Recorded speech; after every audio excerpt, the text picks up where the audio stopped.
DJ DRK DJ DRK Delhi से चला के आई हूँ कितना जिला के मन भाई हूँ। अच्छा अरे सुना दिल्ली से चला के आई हूँ कितना जिला के मन भाई हूँ।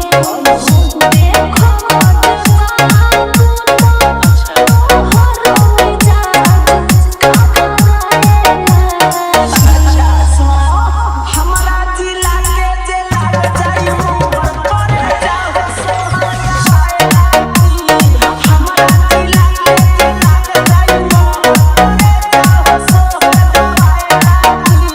DRK DRK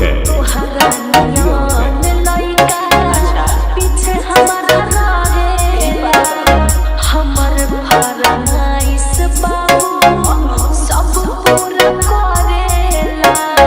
हर हर कम मिलेला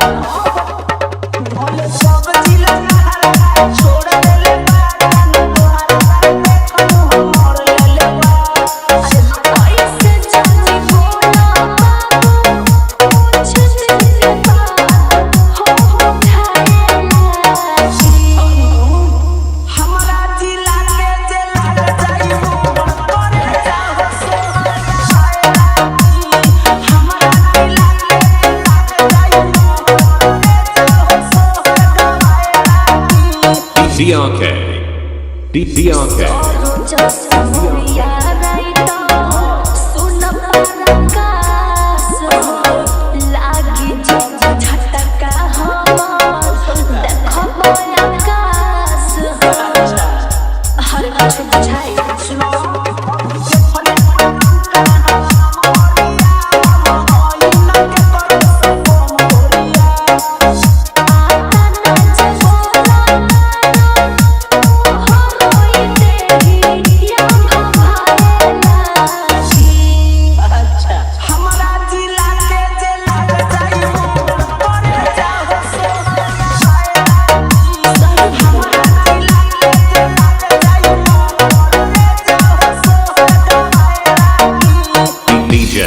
DRK DJ DRK DJ DRK DJ DRK DJ DRK